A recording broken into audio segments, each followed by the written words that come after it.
అందరికీ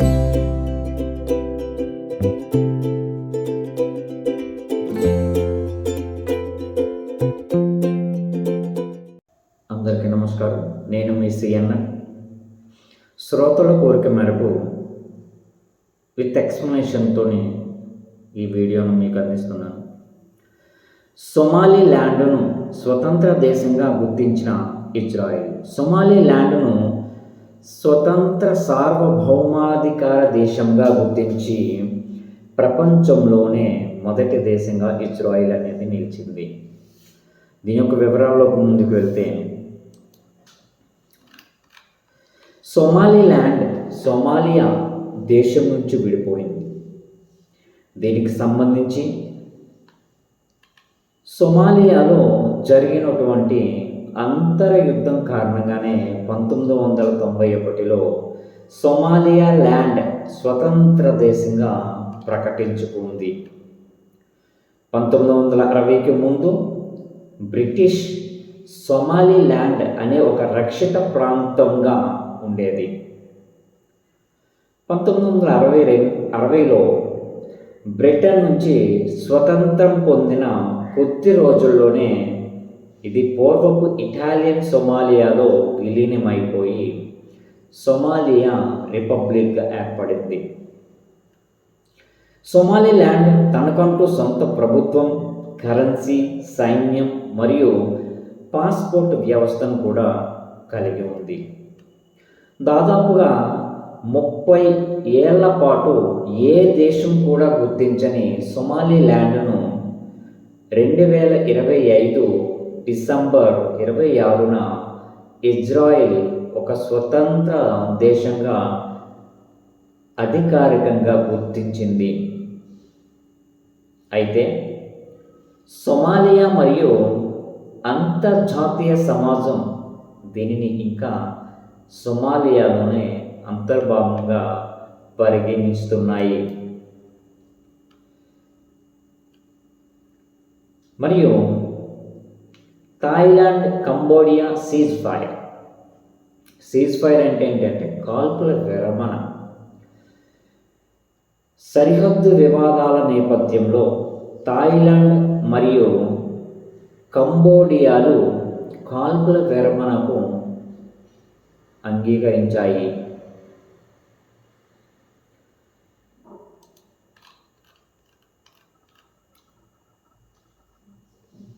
థాయిలాండ్ మరియు కంబోడియా సరిహద్దుల్లో వారాల తడబడి కొనసాగుతున్నటువంటి ఘర్షణల తరువాత ఇరు దేశాల కాల్పులు విరమణకు రావడం అంగీకరించాయి. సో ప్రాంతీయ స్థిరత్వాన్ని పెంపొందించే దిశగా ఇది ఒక కీలక అడుగుగా పరిగణిస్తుంది. ఇరు దేశాల మధ్య సరిహద్దుల్లో ఒక పురాతనమైనటువంటి దేవాలయాల యాజమాన్యం మరియు భూభాగాలపై సుదీర్ఘకాలం వివాదాలు ఉన్నాయి. సరిహద్దుల్లో ఉద్రిక్తలను తగ్గించుకోవడానికి మరియు తదుపరి ప్రాణ నష్టాన్ని నివారించుకోవడానికి ఉభయ దేశాల సైనిక కమాండ్ల చర్చల ద్వారా ఈ యొక్క నిర్ణయం అనేది వచ్చింది. ప్రాంతీయ ప్రభావం అనేది కూడా అది ఒక కారణము. ఈ కాల్పుల విరమణ ఆగ్నేషియా దేశాల మధ్య ఒక శాంతిని పునరుద్ధరించడానికి మరియు ద్వైపాక్షిక సంబంధాలను మెరుగుపరచుకోవడానికి దోహదపడుతుందని భావిస్తున్నాయి. North Korea missiles test. ఈ నార్త్ కొరియా అనేది ఈ యొక్క మిసైల్స్ని ఎందుకు టెస్ట్ చేస్తుంది? యుద్ధ సంసిద్ధతను ప్రదర్శించడానికి ఉత్తర కొరియా 2 పూర్వ వ్యూహాత్మక సుదీర్ఘ శ్రేణి క్రూయిజ్ క్షిపణులను పరీక్షించుకుంది. ఎందుకు అంటే డిసెంబర్ 28, 2025 ఆదివారం ఉదయం 8 గంటల సమయంలో ఈ యొక్క పరీక్షలు అనేవి జరిగాయి. ఉత్తర కొరియా అగ్రాధినేత కిమ్ జోంగ్ ఉన్ స్వయంగా ఈ పరీక్షలను పర్యవేక్షించి ఫలితాలను సంతృప్తి వ్యక్తం చేశాడు. వీటి యొక్క సామర్థ్యాన్ని ఎంత వివరంగా చెప్తున్నారంటే, ఈ యొక్క క్షిపణులు పసుపు సముద్రము మీదుగా 2 గంటల కంటే ఎక్కువ సమయం ప్రయాణించి నిర్దేశిత లక్ష్యాలను ఖచ్చితత్వంతో ఢీకొన్నాయని అక్కడి ప్రభుత్వం మీడియా వెల్లడించింది.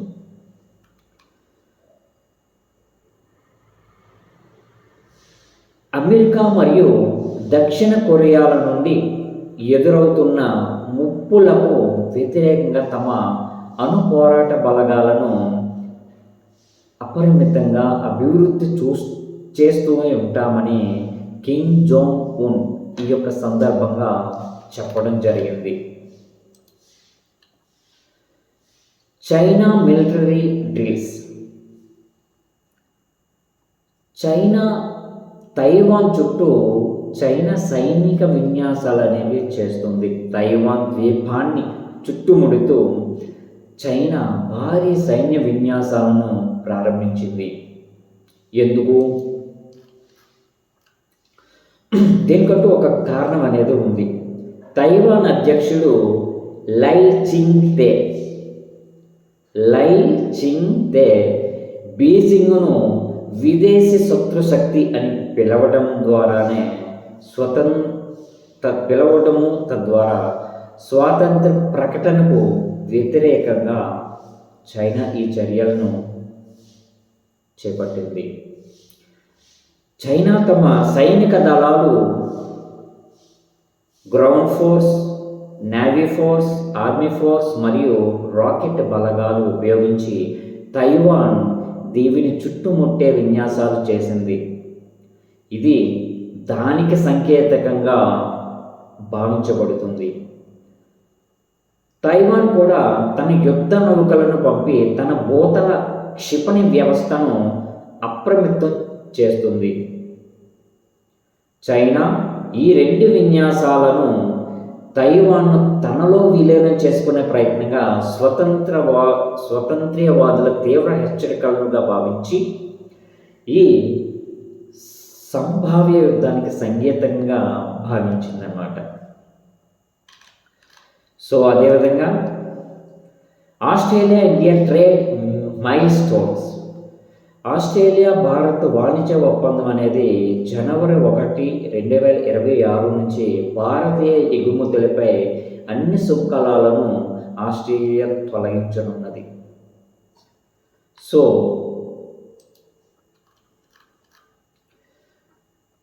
డిసెంబర్ 2025లో వస్తున్నటువంటి సమాచారం ప్రకారం భారత్ ఆస్ట్రేలియాల వాణిజ్య సంబంధాలలో ఒక చారిత్రాత్మక మైలురాయి అనేది నమోదయ్యింది.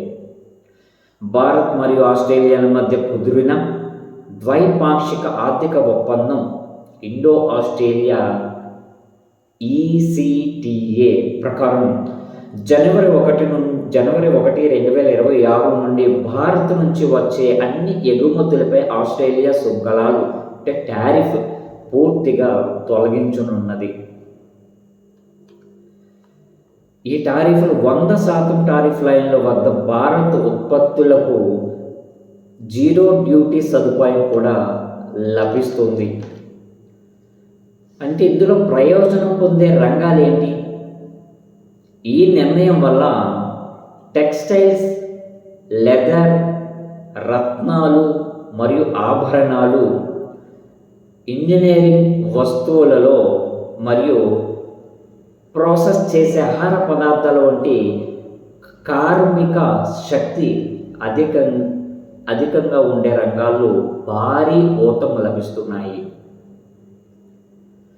వాణిజ్యం గత 3 ఏళ్లలో 2022 నుంచి 2025 ఈ ఒప్పందం కారణంగా ఆస్ట్రేలియాకు భారత ఎగుమతులు 8% పెరిగాయని, ముఖ్యంగా 2025 ఏప్రిల్-నవంబర్ కాలంలో రత్నాలు మరియు ఆభరణాల ఎగుమతులు 16% వృద్ధిని కనబరిచాయి. భవిష్యత్తు లక్ష్యం ఏంటంటే ఈ ఒప్పందం ద్వారా ఉభయ దేశాల మధ్య ద్వైపాక్షిక వాణిజ్యాన్ని 2030 నాటికి $100 బిలియన్ డాలర్లకు చేర్చాలని లక్ష్యం పెట్టుకుంది. ఈ యొక్క పరిణామం ఆస్ట్రేలియా మార్కెట్లో భారత్ ఉత్పత్తి ధరల పోటీతత్వాన్ని పెంచడమే కాకుండా ఎంఎస్ఎంఈలు, రైతులు, కార్మికులకు కొత్త అవకాశాలు అనేవి సృష్టించడం జరుగుతుంది.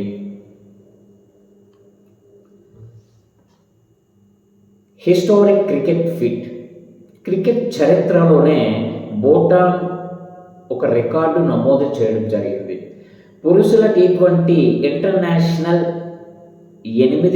ఇంటర్నేషనల్స్లో 8 వికెట్లు తీసిన తొలి బౌలర్గా భూటాన్ స్పిన్నర్ సోనైస్ యష్ చరిత్ర సృష్టించాడు.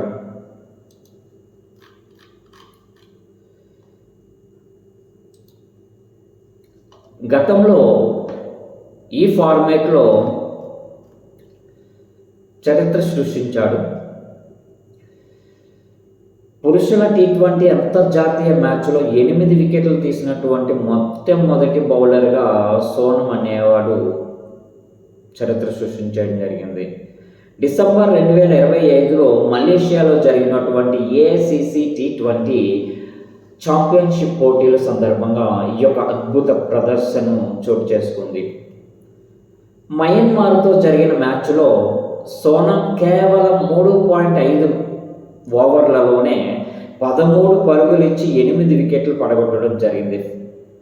అతని యొక్క అద్భుతమైన బౌలింగ్లో మయన్మార్ జట్టు కేవలం 25 పరుగులకే ఆల్అవుట్ అయిపోయి భూటాన్ 137 పరుగుల భారీ తేడాతో విజయం సాధించింది.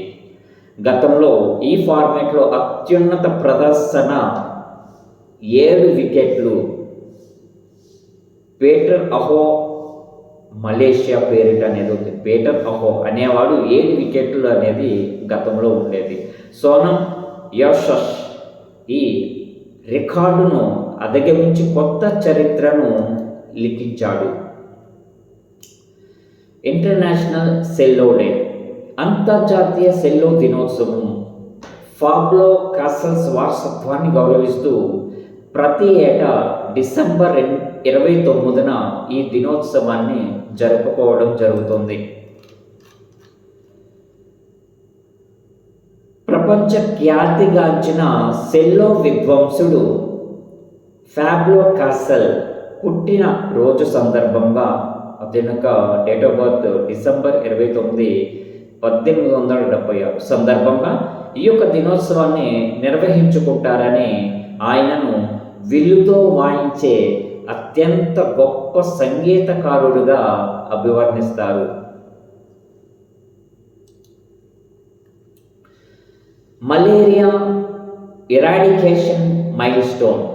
మలేరియా నిర్మూలన మైలురాయిగా భారతదేశంలో మలేరియా కేసులు 97% తగ్గాయని, దేశం ఈ వ్యాధిని పూర్తిగా నిర్మూలించే దిశలో ఉందని కేంద్ర హోంమంత్రి అమిత్ షా గారు ప్రకటించారు.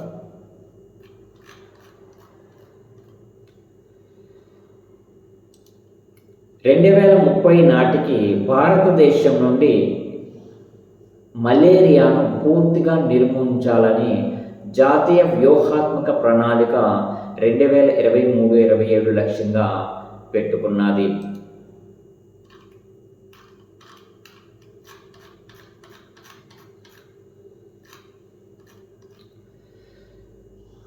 ఆయుష్మాన్ భారత్ మిషన్, ఇంద్రధనుస్సు వంటి ప్రభుత్వ ఆరోగ్య సంరక్షణ పథకాల కారణంగా మలేరియా కేసుల్లో 97% తగ్గుదల సాధ్యమైందని, త్వరలోనే భారత్ మలేరియా రహిత దేశంగా మారుతుందని అమిత్ షా గారు తెలిపారు. ప్రపంచ ఆరోగ్య సంస్థ WHO నివేదిక ప్రకారము 2017 అంటే 2017 నుంచి 23 వరకు మధ్య భారతదేశంలో మలేరియా కేసులు మరియు మరణాల వరుసగా 69% మరియు 68% తగ్గాయని, ఈ పురోగతి ఫలితంగా భారతదేశము 2024లో high burden to high impact, HBHI, high burden to high impact జాబితా నుండి నిష్క్రమించింది.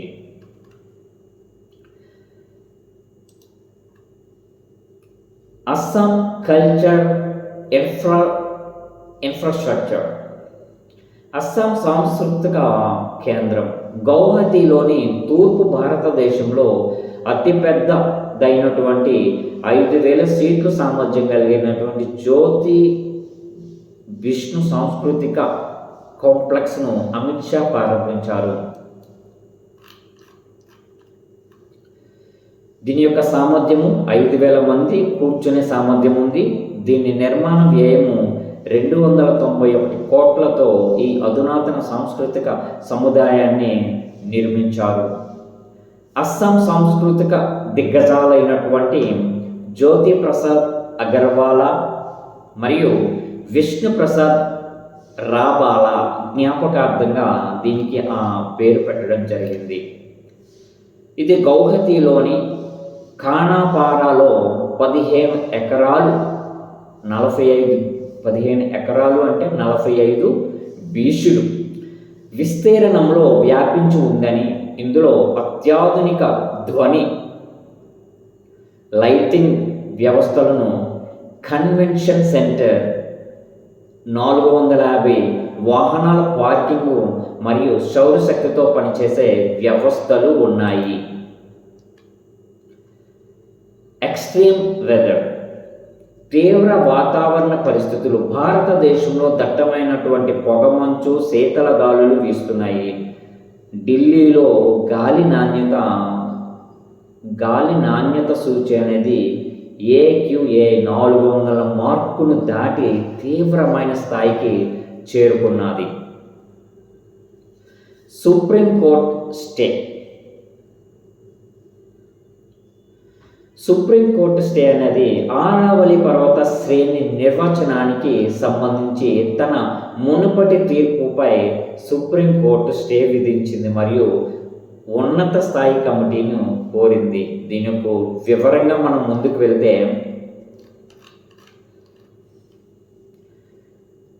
డిసెంబర్ 29, 2025 సుప్రీంకోర్టు తన మునుపటి తీర్పుపై ఒక స్టే విధిస్తూ ఒక కీలక నిర్ణయం తీసుకున్నది.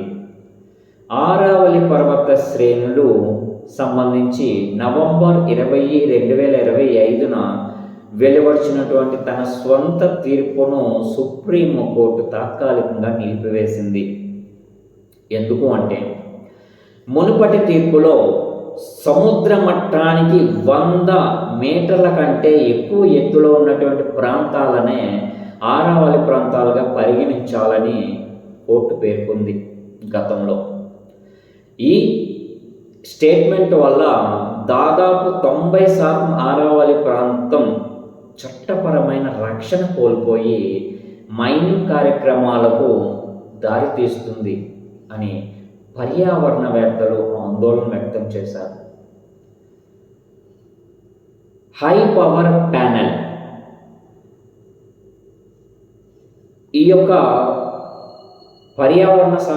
పర్యావరణవేత్తలు ఆందోళన చేయటము, వీరిచ్చినటువంటి స్టేట్మెంట్ వల్ల తలెత్తే పర్యావరణ పరిణామాలు సమీక్షించేందుకు స్వంత నిపుణులతో కూడినటువంటి ఒక అత్యున్నత స్థాయి కమిటీని ఏర్పాటు చేయాలని కోర్టు పేర్కొంది. దాన్నే హై పవర్ ప్యానెల్ అంటారు. హై పవర్ ప్యానెల్ అనేది ఒక అత్యున్నతమైనటువంటి స్థాయి కమిటీ అన్నమాట.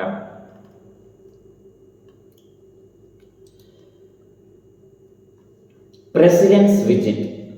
రాష్ట్రపతి ద్రౌపది ముర్ము జార్ఖండ్లోని జంషెడ్పూర్లో జరిగినటువంటి ఓల్ చికి లిపిని శతాబ్ది వేడుకల్లో రాష్ట్రపతి ద్రౌపది ముర్ము పాల్గొన్నారు.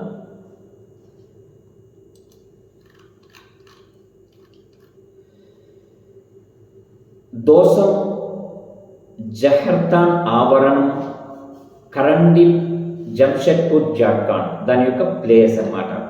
22వ పర్ఫీ మహా మరియు ఓల్డ్ చికి లిపి శతాబ్ది ఉత్సవాల యొక్క ముగింపు వేడుకల్లోని రాష్ట్రపతి గారు పాల్గొన్నారు. ఓల్డ్ చికి శతాబ్ది ఉత్సవాల్లో పాల్గొన్న రాష్ట్రపతి ద్రౌపది ముర్ము ప్రజలు తాము మాతృభాషను ఎప్పటికీ మరవకూడదని పిలుపునిచ్చారు. ప్రసంగాన్ని సంతాలీ భాషలో జహర్ ఆయో అంటే ఒక గిరిజన మాతృదేవత పేరు జహర్ ఆయో ఒక ప్రార్థనా గీతంతో ప్రారంభించి భాషాభిమానాన్ని ప్రదర్శించారు. సంతాలీ భాషకు ఒక శతాబ్దం క్రితం ఒక లిపి లేకపోవడంతో రోమన్, దేవనాగరి వంటి ఇతర లిపులను ఉపయోగించేవారు.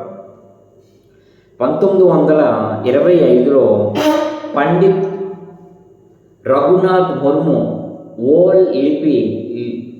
ఓల్డ్ చికి లిపిని సృష్టించారు. అప్పటి నుండి ఈ లిపి సంతాలీకి గుర్తింపుకు బలమైనటువంటి చిహ్నంగా మారింది.